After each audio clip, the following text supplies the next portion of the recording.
TCU baseball splits a weekend series with New Mexico State. What? And then they've canceled their Baylor game. We're going to talk about what's going on with Frog Ball USA. Plus, is there good news coming down the pipe for men's basketball? All that and a little bit more right now on Frogs Insider. Hello and welcome in to another episode of Frogs Insider. Jamie Plunkett here alongside Melissa Triebwasser, as always. Episode 67 coming into your ears right now. Pretty awesome. And maybe my audio doesn't suck tonight. Maybe it does. I think it sounds great. Personally, I think it's the best it's ever sounded. Okay. So we're just going to ride this audio high. That's good. I would say if this doesn't fix it, I'm just going to quit, but I can't let the haters have that moment, No, that's true. You've been winning against the haters for too long to give up now. Yeah, can't give up now. But Melissa, I will say it's been an interesting couple of days, really an interesting week since we recorded last because of some of the baseball issues that have been going on as far as cancellations are concerned. And, the transfer portal for men's basketball is just out of control right now. So I'm looking forward to talking to you about all of that. But I actually wanted to start, like we always start, just by thanking Dave Campbell's Texas Football and the Republic of Football Network, of which we are a part, as well as Hell's Half Acre Stadium Goods, our wonderful presenting sponsor for the show, hellshalfacresg.com. You can go over there and get everything you need to be ready for a TCU game day. That's hellshalfacresg.com. Melissa. Jamie.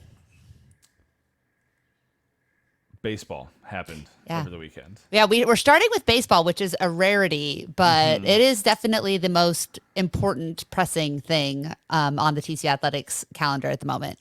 It is. And before we get into what actually happened on the diamond, it is important to talk about something that happened off of the diamond last week, and that is the unfortunate passing away of Peyton Tolley's mother, Gina. Gina had an 8-year-long battle with colon cancer. She was in remission for a little while. It came back, and eventually she passed away on Thursday of last week. So first and foremost, our hearts go out to Peyton, to his family, to everyone who knew Gina and loved her. That is such a heartbreaking thing to have happen, especially for such a young person. And I know that everybody's hearts go out to the Tolley family and that whole clan as they grieve and celebrate Gina's life as well. Yeah, I didn't have a chance to meet her because I haven't made it down to a baseball game this year. But when they posted and then her sister posted the link to her Facebook page, I actually found myself kind of reading through her journey a little bit because, wanting to just understand what the last few years had been like for her to some degree. And, all the outpouring on social has been what an amazing person she was. And you could see that and how brave and strong and how badly she wanted to fight. And I found myself just kind of in tears, just reading this woman's journey and thinking about, a 22, 23-year-old kid and his brother losing a parent, an impossibility for him. But, we kind of brought it up in the group chat when she did pass that in those moments, I think is unfortunately when TCU really shines the brightest, especially TCU baseball. It's not lip service when they talk about the family aspect of that program. And I mean, I've talked to dozens of parents over the years who've said a big reason why they chose TCU, despite, maybe it being a financial sacrifice or a distance thing, that they really felt that program and Kirk Saarloos really cared about their kid outside of just the baseball diamond. And I think this is one of those moments where, for Peyton to go through something so impossible, he's surrounded by a group of people who are going to wrap their arms around him in a very real way. And so, I think TCU does grief and tragedy really well, unfortunately. And we've seen it time and time again in those athletics programs. And so hopefully the support of that team and that program has at least helped in what's got to be just an unbelievably difficult time for the Tolley family. Yeah, the team and the coaches and some of the other baseball staff made their way up to Oklahoma for the funeral on Monday. And like you said, it's not lip service when it comes to talking about family and culture for TCU baseball. And you said you also just noted it's one of the things that TCU does well unfortunately, that they handle grief well. I think it's actually rather fortunate, and I think that it's a testament to the person of Kirk Saarloos Yeah. that he has cultivated and continued on a culture that allows for grief and community to exist in the space of grief, and for people to show up for each other when someone is hurting and when someone is grieving. Because I think that a lot of times it can be really uncomfortable to sit with someone when they're grieving, or to experience grief alongside somebody. And I think he's done a fantastic job of helping this group of young men understand that baseball is so many times over a metaphor for how you can go through life, and the adversity that you face in times of trial, and that there are opportunities to show up for people when they need you. Even if you don't have the words to say or know exactly what to do once you get there, just showing up for people is really important, whether that's on the baseball diamond or off of it. And so I think that's something that he's done tremendously well sure. at TCU, is to cultivate that kind of culture. Well, and have, he took advantage of it too, when he lost his father. And it's just, it's really, again, I said unfortunate only because they've had so much practice at it Yeah, that to get good at it, which is a bummer. But yeah, it is. He really does practice what he preaches and models what he preaches. And when he needed, those arms of support, this team and that program were there for him, which is incredible. And then to see him look, and like baseball matters the least at this point, but to see them in the middle of a season at a high pressure time with so much on the line, it was probably a very easy decision for Kirk just to say, no, like, we're going to go do this. And it doesn't really matter what's on the docket, what's on the slate, or what's happening, on the field, that one of our guys is hurting and we need to be there for him. And I can't imagine what that must have been like for Peyton to see his team and his coaches and his support staff roll in and say, like, you need to be lifted up. We're going to lift you up. I just think it's really, like you said, it's a testament to the culture and the character of Kirk and that staff and those kids too, because I can guarantee there's not a lot of, 18 to 22-year-old kids who want to take really their first Monday after school and go, After finals. Let's go up to Oklahoma and go to a funeral. That's not on a lot of young people's bucket list, but I doubt there was any hesitation by any one of those guys. And not to awkwardly segue it back to baseball, but that's kind of what we've seen in this program. And you said it time and time again, is these guys really have their backs no matter how bad things are on the diamond. And it seems like that's carrying over to the dugout as well. It is. And you saw that, you've seen that over the last couple of weeks on the ball field, just with how they've competed and how they've continued to fight after a season that has not gone the way that pretty much anybody anticipated. And they showed some of that grit once again over the weekend, despite going 1-1 against New Mexico State when you really needed at least 2-0, probably 3-0.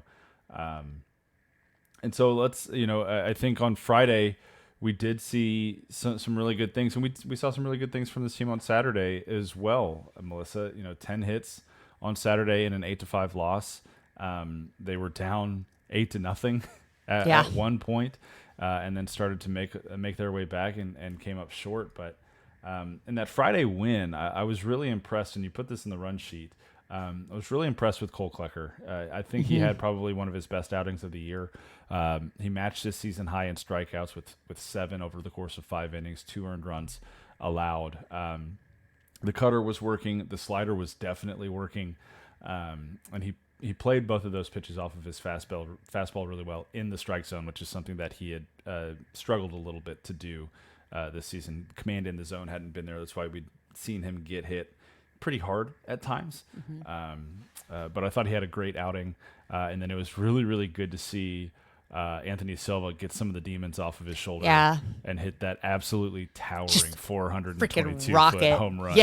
Over the batter's eye. That thing rolled down to like Whataburger or something. It's probably still rolling. Yeah, it's making its way down to I don't even know what's further down Barry at this point. The 2-story Taco Bell. It's probably heading down that direction at this point. Might have gotten stuck in the railroad tracks, but it's fine. Yeah.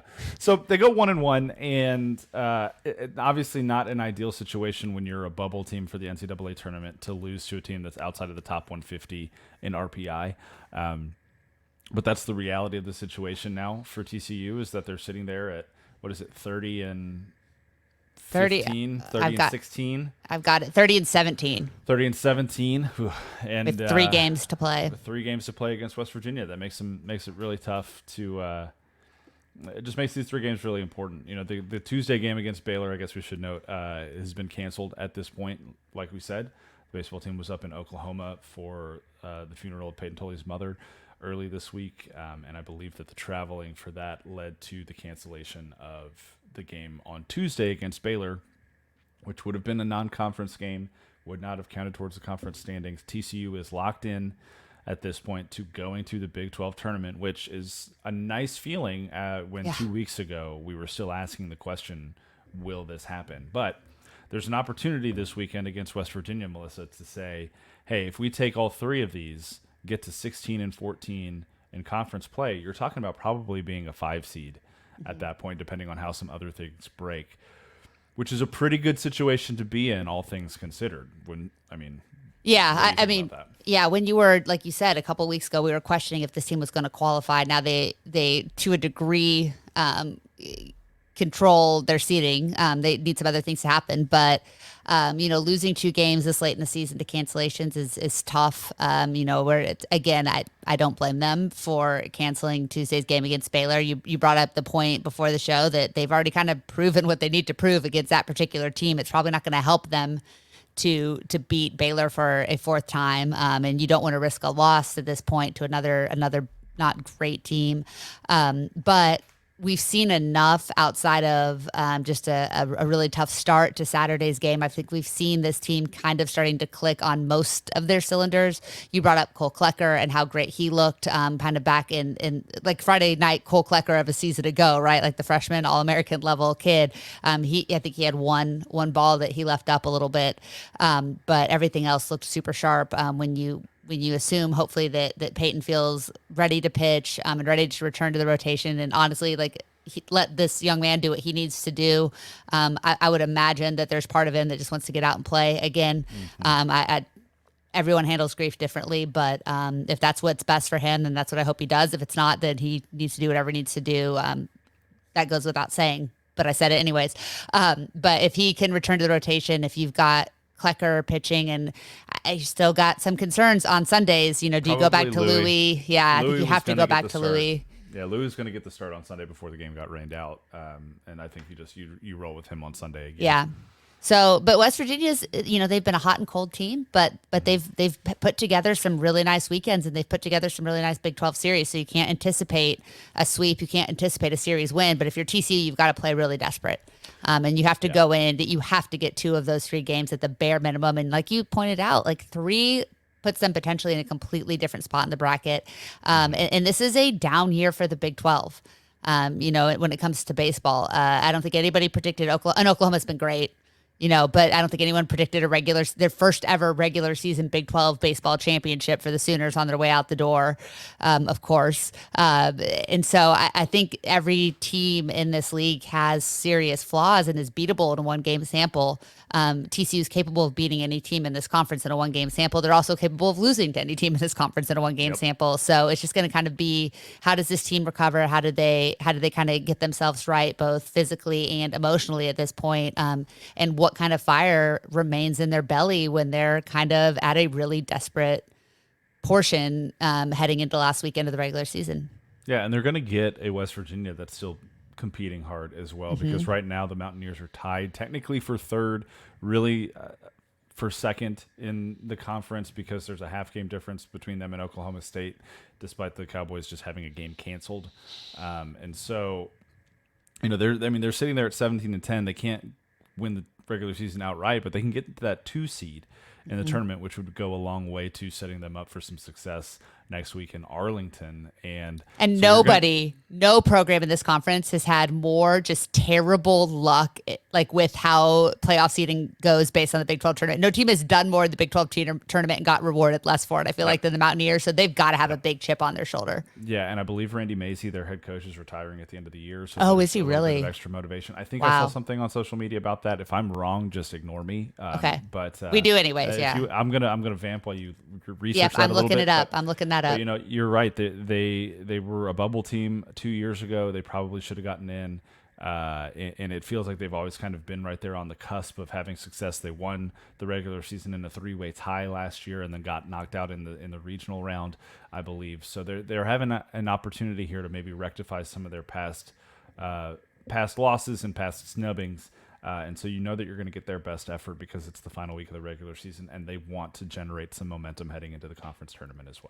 And some momentum on their coach's last regular season series, because you are correct, he is retiring. I had missed that. Pretty emotional final Sunday for him yesterday, as he talks about singing Country Roads one last time. So yeah, that team always has a chip on its shoulders. Randy Mazey's a heck of a coach. They've got a lot of talent, so it's gonna be really interesting to see how they show up in Fort Worth. And I don't think they're afraid of TCU. I mean, West Virginia has had TCU's number more often than not, even some of the best TCU teams. So that should be a really interesting series, and it's going to take firing on all cylinders by the Horned Frogs to get a series win that they really have to have. Yeah, West Virginia, I believe, is 5-1 the last 6 games TCU has played them in. So it's a little bit of an uphill climb. TCU's maybe trying to fight some demons of their own this weekend to get back against a Mountaineers team that has beaten them pretty handily the last 2 times these teams have met in a regular season weekend series. So. It was good to see Brody Green, get some at-bats and get back in the lineup, and hopefully he has some time off and he can be a little bit closer to health. Sam Myers did some great things, had that massive triple. TCU didn't hit the snot out of the ball on Friday night, but they got back to timely hitting. They took advantage of some control issues by New Mexico State, took advantage of some early walks, and then when they needed the big swing to see Anthony Silva, just like you said, pump that one up over the batter's eye was a great thing to see. So we know that this team can play well. We've seen Jack Arthur step up into big spots. Who would have believed it at the beginning of the season? But their most consistent, steady presence in the offensive lineup might be the guy who is the most bemoaned over the last 4 years, and Luke Boyers, who just continues to go out there and get timely hits. Logan Maxwell is kind of getting back into some of what we saw earlier this season, and I think Carson Bowen too is a guy who you've just kind of preached on and on about. He's hitting the ball hard. He's just hitting it right at guys, and he's finally finding some holes in the defense and getting rewarded for the work that he's clearly put in. So be very interesting to see. It's going to come down to starting pitching. The bullpen has been pretty consistent. I fully believe. I felt very sadly justified on my Zach Coyer should stay in the pen take, and I hate that it worked out, and it was some backwards logic to get me to feeling like I was right about that. But I imagine him going back to the bullpen will get the Zach Coyer that we've seen for most of this season. Yeah. And the pen has been really, really good the last couple of weekends as well. So they've really stepped up when they needed to. And on Saturday, you kind of alluded to this earlier. After a pretty disastrous start, I thought the guys that came in and relieved Coyer did some really good things, and again give you hope that they can stem the bleeding when they need to, that they can deliver, and they can deliver in long relief. So we're going to need better out of Louis, obviously for the Big 12 tournament. He's going to have to be able to go 5 or 6 innings pretty consistently, because he's going to have to take the long road if they want to make it to the championship game. It's going to be tough, but if anybody can do it, this team is certainly capable of doing so. I agree, and you're right. Cademan Parker specifically was fantastic on Saturday in relief. He gave TCU everything that they needed to stabilize, maybe not just on the mound, but mentally a little bit after getting knocked around by New Mexico State, and that stabilization on the mound and the defense behind allowed the bats to regroup, get settled, and start to climb out of that deficit as well, which was great to see. And we've seen that so frequently from guys, whether it's Cademan, Coyer, Ben Abelt, Cole Klecker a couple weeks ago, coming out of the bullpen and giving you 3 to 4 to 5 really good solid innings of shutout 1-run baseball, and keeping the team either ahead or keeping them close behind to where they can mount a comeback and come away with the win. So, like you said, they're going to need all of these guys, all hands on deck through the last weekend against West Virginia and next week in the Big 12 Conference, because right now they really are truly, I think, squarely on this bubble when it comes to tournament time. I've seen a couple of projections that have them at 3 seeds places. I think D1 has them as a 3 seed right now. I can't remember exactly where. But you can't. Saw them at Arkansas. I saw one in Arkansas. I saw one in Terre Haute, which would be pretty cool. Yeah, saw that going too. Up to Indiana State. But wherever they end up, they got to take care of business this weekend and win a couple games in the Big 12 championship, I think, to feel really good about their chances of getting into the NCAA tournament. And then, hey, anything can happen. Yeah, so. a series loss this weekend will be pretty devastating, I think as far as their chances, unless they made a miraculous run. But I think that this is where, we always talk about when it comes to football and basketball, how much not being a blue blood hurts TCU. But TCU baseball's, if they're not a blue blood, they're dang close. Very few programs have had the run that they've had over the last 10, 15 years. And so they may get the benefit of the doubt, but they still have to string together wins in order to earn the benefit of the doubt. They're going to go on the road. They're going to be probably a 3 seed like we've seen projected.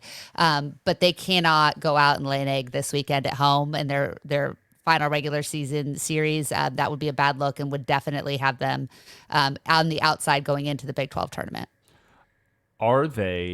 Is TCU baseball the best program in the country to have never won a national championship? I mean, they've got to be in the conversation, right? And again, probably the most unlikely team in the conversation, but I'd have to really think about, Wake Forest have a title? I have no idea. I asked this question without any kind of data. Yeah, but that's what we do. Yeah, we don't have time. Who are we to research? I mean, because you think of Florida State, Vanderbilt, Tennessee. Okay, so they have one. A&M have a national championship in baseball, because that'd probably be my other next one. If they do, it's probably from the 1920s, and they probably have a giant flag hanging on Kyle Field for it. But probably so. Let's see here. And if they don't, they probably claim one anyways. But they've never won. Okay, so I think 1, 2, 3, 4, 5, 6. They've been to the College World Series 7 times. Okay, I don't believe they've ever won it. No. So, and I guess their success is probably more recent, right? Kind of like TCU's. 51, 64, then 93, 99, 11, 17, and 22. Yeah. Okay. So very similar trajectory, weirdly, to TCU, but with a lot different resources and a lot easier recruiting path. Being a public university. Right at least for the moment. So, I mean, I think that, and again, my knowledge of national college baseball programs that aren't the ones that we hear about annually is probably not exceptional, but off the top of my head, those TCU, Texas A&M would probably be the two that jump out in front, because, teams like Virginia has a national championship. You look at all the SoCal schools with major baseball programs have won at least one. So, I think that's a fair. I think you could argue TCU is the best program to not have won, and A&M, off the top of my head, is probably your best counter argument. I think so. And like I said, I did no research before asking you that question. Kind of threw you under the bus with that one. I think it's great. It's a good conversation. I'm impressed I was able to pull that much out. But get at us on Twitter if you have differing opinions, and tell us where we were wrong. We know you like to tell us that, or if we were right. Just agree with us, because we said TCU anyways. So you all want to agree with us regardless. Yeah. We'll clip this part of the show and put it on Twitter, and you can roast us in the comments. So perfect, as per usual. We look forward to that. Melissa, moving right along though. So obviously, Big weekend on deck for TCU baseball. They got West Virginia coming to town, and then they go to Arlington next weekend, where they will be some seed in the Big 12 tournament. Basketball, though, could have some good news coming this week. Men's basketball. Gosh, I hope so, Jamie. It's been too long. Yep. It's very true. But they've done, I think, a really good job at this point of working the transfer portal in a transfer portal window that has been utterly chaotic, for lack of a better phrase. I mean, we saw on Monday, great Osipor, who TCU fans should know pretty well, because he and his Utah State Aggie buddies whooped TCU's butt in the first round of the tournament this year. Got $2 million. Yeah, is that true? Is that confirmed? Because I saw that, and it's an insane number for a really good player. But The $2 million, What? the people I've talked to, the $2 million is the right number. The question is, how much of that is actual NIL from Washington's collective versus other NIL deals negotiated locally in Spokane? But the total number, I've been told by multiple people, is in fact $2 million. Seattle, not Spokane, just FYI. Sorry, Spokane. Yeah, you're right. sorry. Listen, I don't care how that money comes together. There are not a lot of basketball players that are moving up from a mid-major program who burst onto the scene really over the course of about 3 weeks. He was a really good player, but nobody was talking about Gray Osabor until the NCAA tournament, really. I think that's fair. He'd put up great numbers, but people weren't really paying attention to Utah State until, you're welcome. Great. You're welcome. Like, where's our cut? TCU deserves 10% finder's fee for that. Maybe but 20. Yeah, how many players are making $2 million in college basketball next year total? There cannot be many. One, it's Great Osabor. Which is right. He's the highest paid, insane. On the record at least, the highest paid college basketball player for next season. And listen, good for him. I hope he kills it. And I think, he doesn't necessarily measure out to a prototypical NBA player, and so this might be his best chance to capitalize. I don't care. So I think that's awesome. It's good for him, but it's insane. That is an insane number for that player. And I hope he makes it look like the best investment Washington's ever made. I hope he's super successful. But when you look at, how many football players are making $1 million? Not many. More than basketball, but still. That's probably true. Hey, we live in a world, Melissa, where Jared Goff's about to make $55 million a year. So yeah, this is true. And I'm fine with Kirk Cousins in one leg just signed another while they drafted his replacement the first round. It's whatever. Who's almost his age already. Yeah. It's like if they had you at starting quarterback and then they drafted me. I don't know what's going on out there. Yeah, they're winning a lot of games. The Falcons? Yeah, well, all we have to do is hand off to Bijan Robinson and throw to who's the tight end? Yeah, Kyle Pitts. We're fine. I don't know what the defense looks like, but we're good. Arthur Smith's not there anymore to ruin that's true. Thing, that is maybe they've got so true. But it's crazy, and when you come back to bring this back to TCU and you see a player the caliber of Great Osabor, again, really good player. I know this is sounding like I'm crapping on the kid. I don't mean it like that whatsoever, but I get that it sounds like that. And now TCU's out trying to get guys who are similarly profiled as far as skill set, proven commodities, blah, blah, blah. Does that set the market now? It's like when you have to sign a new quarterback, like Kirk Cousins gets $120 million or whatever it is now, and now Tua's up for an extension, and Tua doesn't deserve $50 million a year, but if the Dolphins don't pay it, someone else is going to have to, right? So now it's like, are these guys going to be like, well, that dude's getting $2 million, so how am I? It's going to be interesting to see how the trickle down effect of that. There have already been this cycle outlandish asks from players to collectives, and so the asks are going to be there, and I'm sure there are going to be guys who look at that deal and say, "Hey, let's make a phone call to my agent and see if I can't get closer to that." But I think the reality of the situation is that the answer more often than not is going to be no. And it's okay. So this is the deal we've come to already. This is the deal that you have, in some circumstances signed already, right? This is what you're getting. But I don't think it resets the market as much as a pro sport free agency would, because there are, cap regulations in place. There are other kind of employment structures in place that give players a little bit more leverage in negotiations like that, outside of just, I'm going to hit the transfer portal again and see if I can't get that somewhere else. Yeah. Because the reality is that I don't know that there are many guys who can go down the street and ask their collective for $2 million. They're going to get laughed out of the room, and maybe a Louisville or a North Carolina or somebody comes in and says, yeah, we'll pay you that $2 million, but every school only has 13 roster spots up for grabs, and if you miss out on one, you miss out on one. And if you're asking too much and you miss out on one, that's pretty foolish. So I don't think it fully resets the market or anything like that, but I'm sure it does have a couple guys here and there going back and asking for a little bit more. I don't understand. I feel like Washington outbid themselves. Like $2 million's a leap. Louisville came in hot. So he was down to Washington and Texas Tech, really. He had some conversations with Louisville. I thought he was going to end up at Tech despite his head coach Danny Sprinkle going to Washington. But I mean, Louisville came in over the top a couple days ago with a pretty big offer, and As Louisville does, yeah. And then Washington went even higher to $2 million.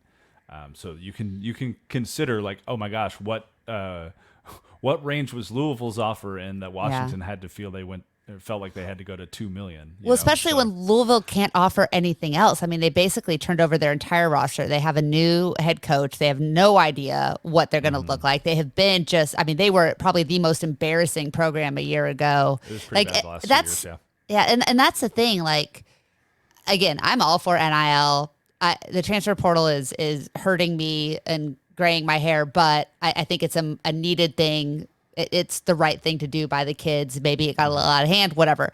But at the end of the day, you hope that these kids aren't just considering signing the biggest check that they're offered, but also fit. Especially basketball, I feel like you have such a limited opportunity to really showcase yourself. And there are so few draft spots, so few opportunities to play basketball in the United States. There's a lot overseas, and there's going to be a lot of opportunities. And these kids, we've seen several TCU players go that route and make a really good living and have a great experience and see the world. Like, it's not saying that playing overseas is bad, but like, do you want to be a really good player on a terrible team that can't make you look like the best possible player do you want to be because they give you the most money? Or do you recognize, hey, I'm probably not an NBA or a G League prospect, and so I'm just going to get my bag while I can? I mean, and I don't want to bring this back to TCU's latest football transfer portal, but man, it's sad when you have to question what some of the adults that are involved in these conversations are doing. And we're going to talk a little bit about the article in The Athletic about the football transfer portal,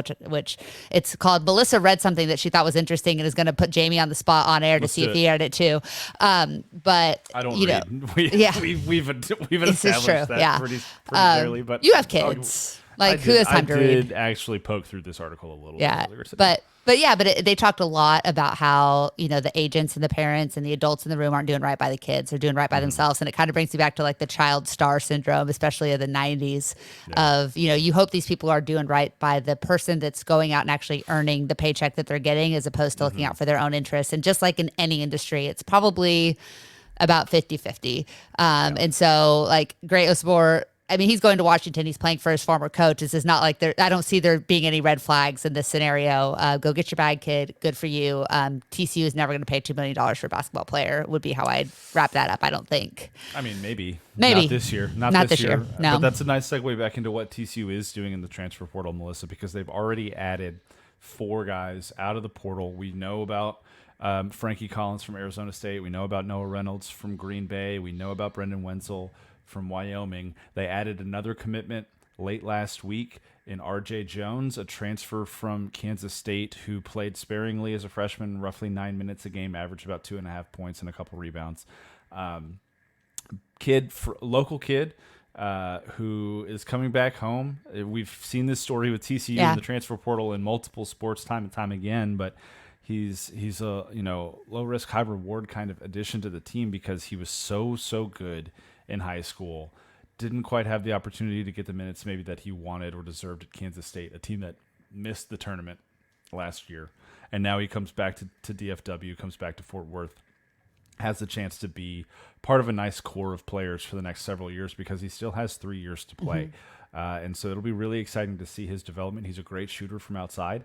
And so it'll be interesting to see how he kind of works in. He's about 6'5", 200 pounds, I think. And so it'll be interesting to see how he works into that 2-guard, 3-wing kind of rotation there with Jace Posey and Noah Reynolds and a couple other guys maybe as well. Seems like TCU's system will really take advantage of his skills. Like, I think he needs that freedom and that kind of get up and down the court, and he'll have some good running mates, obviously, alongside of him. So we obviously didn't get to see the best of him at Kansas State. There wasn't a lot of opportunity. He had some experienced guys ahead of him, but I think he could, maybe not this year, because, again, he's going to be competing with some older experienced guys, but you hope a year from now we're talking about this kid as one of him and Jace Posey and Isaiah Manning and some of these, David Punch, some of these other young guys forming a core that you start to say, hey, if we can keep this group together, they could be really special. And I think they've done a great job of building, once again, kind of remaking this roster on the fly. And I'm excited about the guys that are coming in. But they're clearly missing still an integral piece. And something we talked a lot about last year was who was the guy that was going to consistently take the big shot, make the big shot, make the big play in the big moment, who was going to be kind of that star. And I don't know that TCU has that guy yet, but they're in the market for two that could certainly kind of play that alpha role. And I hate to distill it down to that, but I think you need that guy that demands the ball in those big situations. And they've had a lot of great team guys. You kind of need a guy who's not afraid to be an alpha in those moments. And is Tazarian White or Wooga Poplar a guy that can be that guy? I think so. I think so. And I think, Tazarian White, to start there, he's down to TCU and Texas Tech. For those of you who are not familiar with his name, he was at UNC Wilmington the last several years. He is originally from Mansfield, so he grew up basically in the shadow of TCU, about 25 minutes away. This past season as a junior, he averaged 19.8 points and 6.8 rebounds per game. For the Seahawks, he led his team in both of those categories. It's the second year in a row he's led UNC Wilmington in both of those categories. He earned first team all CAA honors this year. He stepped up in big moments. He scored, I think he had a 27.10 rebound double against Kentucky. He had a 28-point game against Arkansas. He topped out at 38 points in a conference matchup with Campbell earlier this year as well. He's a scorer. He can shoot the three. He's a big body. He's 6'7", 190, so he kind of fills one of those front court wing positions that TCU still needs at least one more body in. And he's shown that he's got the ability to play against the blue bloods of the blue bloods. And you bring a local guy like that back home. If he does end up picking TCU, he's announcing on Wednesday the 15th of May. I think you've got your guy that you're talking about, Melissa, that you can go to in a clutch moment and know that they're going to make the right decision, they're going to take a good shot, or they're going to distribute the ball to the place that it needs to go. And with the roster that TCU's putting together right now, it looks like they're going to have multiple scoring options on the court at any given moment. They just, like you said, they were kind of missing that conductor last year, and I think from that 4 spot on the floor, Trazarian White can still be that when he's got the ball in his hands. So he's a big guy that they're really hoping to add. I feel good about it, to be honest with you, based on the conversations that I've had with some folks, both in and out of TCU's program. But we'll see once and for all where he ends up going, whether that's TCU or out to Lubbock when he announces on Wednesday. It would really hurt to lose this kid to Lubbock, considering how badly TCU needs him. Yeah, I think, TCU Tech kind of needs him too at this point. They've missed out on we don't care quite a few about targets, them. but Yeah, we don't care about them. Care Jimmy. less about that. Yeah. Care more about TCU. I would love to see Trazarian White in purple and white next year. I think he'd be a phenomenal add to this roster, and he'd have an opportunity to really kind of lead this program if he does end up coming. And he's a guy that I think would get the fan base enthused about. Because we've been following his recruitment now for what feels like forever, right? He's been a name that's been on that list, and there have been a lot of names on that list that have gone other places, and that's fine. Like, that's the game, right? That's the name of it. But at this point, I think TCU fans want to see what they consider a win. And White ending up at TCU would be a huge win. Right. And there have been some really great signings. The roster construction, I think, has come along really, really nicely. But we want a guy to get excited about. And this is a name, this is a proven commodity that everyone's excited about, much like Wooga Poplar, who, kind of burst onto the scene when Miami made that incredible run a year ago and then dealt with some ankle injuries. I know way too much about Miami Hurricanes athletics because the only real national sports podcast I regularly listen to is the Dan Le Batard Show, which is based in Miami. There you go. And so I know way too much about South Florida athletics that I don't necessarily care to know. But this is a kid that everyone was really excited going on to the season, saying that he had a chance to really become a star and elevate himself into an NBA prospect. He dealt with some injuries. That program was a mess this year. They had injuries. There was obviously, I think there was a lack of control of the personalities. They have a big money booster behind the scenes who's constantly getting in trouble for somehow still finding ways to do things illegally. I don't even know how you do that at this point. And Jim Larinaga just did not feel like he had control of that program this year after having such an incredible year the season prior.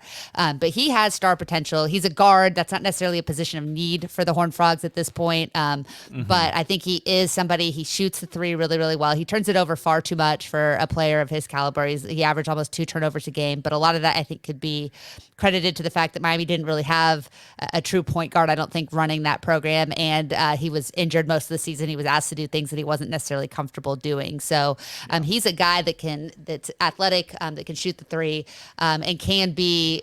I mean, he's going to give you double-digit points if he gets the minutes, and he's one of those guys that could go off for 25 or 30 at pretty much the drop of a hat. So he's also a name. And again, like the names aren't going to win you games, but it's the same kind of thing. If you can sign one or both of these guys, TCU fans are going to be bought back in, and that absolutely matters right now. I mean, we've seen that with women's basketball, the excitement and the just kind of the fanfare around that program because of some of these big names and these big recruiting victories. Love to see some of that spill over to the men's, even though it probably doesn't matter with how this team wins games. It'd be nice to have the fan base enthused in the offseason again. It would be, and getting at least one of these guys would for sure do that. I think for TCU's fan base. I'll be honest, I don't know the extent of TCU's contact with Poplar at this point. I know that they've reached out. I know that there's plans to reach out again now that the G League Combine is over.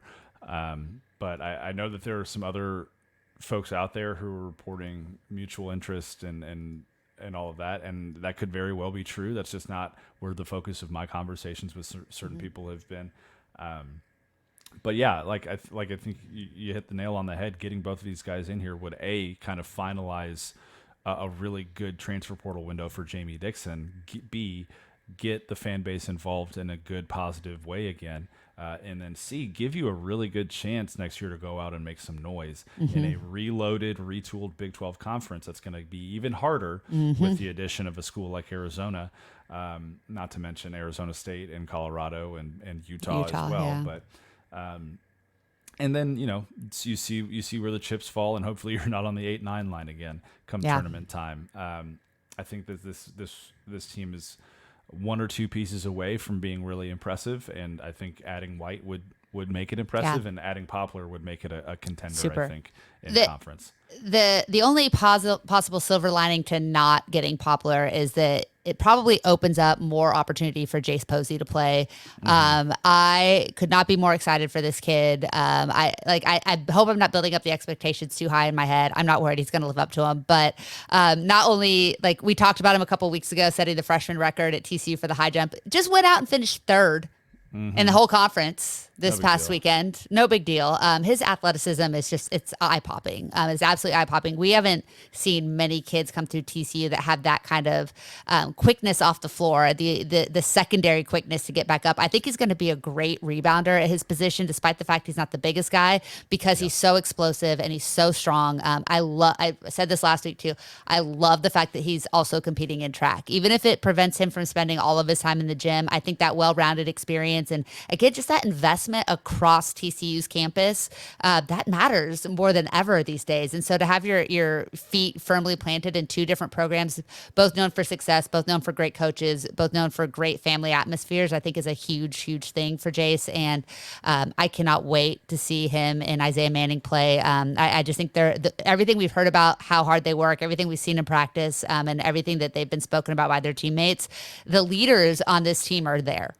I think we're going to see a different, Emmanuel Miller was absolutely incredible as a leader, and Micah, kind of did the same thing. But I think we have a chance to really see these two young guys as redshirt freshmen kind of teach the way of how this program needs to be run, and hopefully it translates into success on the court too. Yeah, you talked about the cross-sport stuff with Jace Posey. He's not a guy who I'm worried about being in the gym enough. No. I mean, his father is James Posey, NBA legend James Posey, current front office man for the Washington Wizards, I believe. The kid has grown up in the basketball gym. He's going to be just fine in that area. He still works incredibly hard in that area. And like you said, there's so much positive capital to be gained across campus by Jace Posey being a dual sport athlete. It's really, really cool. It's awesome. And cool at JB Dixon and TC basketball to encourage him to be a part of both. That's pretty cool. Yeah, absolutely. All right, Melissa, let's talk a little bit about Hell's Half Acre Stadium. Speaking of goods. cool. Speaking of cool, speaking of awesome, speaking of dual sport athletes, Hell's Half Acre Stadium goods will get you ready for TCU game day regardless of the sport, whether it's football, baseball, men's and women's basketball, beach, volleyball, indoor volleyball, equestrian, rifle, whatever you're going to as a TCU fan, you can get appropriate game day wears at hellshalfacresg.com. Get over there, get yourself a hat or a polo, a t-shirt, a hoodie, a quarter zip, whatever it might be. They've got it for you. A koozie for your cold beverage, whether it be alcoholic or not. Fits all the cans just like a glove.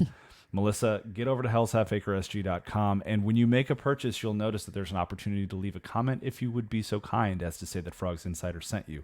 That would be lovely as well. hellshalfacresg.com is the place to go to get ready for TCU game day. There is no other place that matches them as far as quality of product and variety as well. Yeah, agreed. It's the absolute best. And we appreciate, as we always say, we appreciate the folks that support us. And we appreciate when you support the folks that support us. So, yep. And you get cool stuff out of it. It's true. TCU football, the spring has wound down. The portal has closed. It's the quietest it's going to be around college football ever. TCU sent out some good offers. They have some big time official visits coming out later this summer as well. So they're still quietly putting things together. Got a Sam Haley, I think, has committed since the last time we recorded, linebacker. Linebacker. Yeah, a very, very highly thought of kid who had a ton of big time offers. And seems like the prototypical guy for Andy Avalo's system, like 6'3", right, 225 pounds or something. Gave me a little bit of Ty Summers vibes.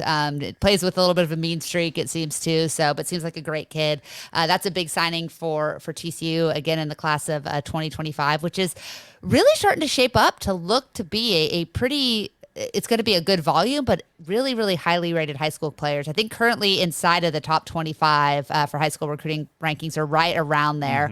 22 right now, I believe. 22, yeah, with a lot more signings to be made. And I appreciate in this transfer portal era that Sonny Dykes is not only being active in the transfer portal with good decisions, but is also really prioritizing high school and making sure that TCU is going after highly rated, good fits at the high school level, not just settling for rebuilding on the fly like maybe other programs, Colorado. Yep. Yeah, I mean, we talked about this last week. That's the way that you've got to build a good foundation for your program is still within the high school ranks, because that's it's just so critically important to get guys in the program who are going to develop into key pieces in your program. Obviously, there's a lot more that needs to be done from a player retention standpoint these days, but the reality is that you're not going to have success if the bulk of your players are coming in from the portal every single year for a game like football, where it requires a lot of understanding of where your guys are going to be. It requires a lot of trust. It requires a lot of reps together to get things right, whereas in basketball, maybe that's less important, although it's still somewhat important. Football is a sport where you've got to have continuity on the roster, and the best way to do that is to get guys in here at the high school level and retain them for the majority of their college career. JB, we are going to talk about that athletic article next week because you need to go be dad. So we're gonna go wrap this up. But we appreciate everybody looking in, listening once again. Make sure that you subscribe on Spotify, Apple, YouTube, wherever you like to download your content. We'll be back next week with more updates around baseball, hopefully coming off of a series win, basketball, who hopefully gets another commitment, and anything football related that we can dig up and find. So as always, we appreciate you guys listening. I am Melissa Treebwasser. He is Jamie Plunkett. Give us a follow at Frog Preacher on Twitter, at the Coach Melissa on Twitter, X, whatever, and continue to tell us what you hate about us or what we're doing well. Mostly what you hate about us. So we'll see you next week. I can't handle what you hate about me. Just tell me the things you like. Okay, go Frogs. Go Frogs.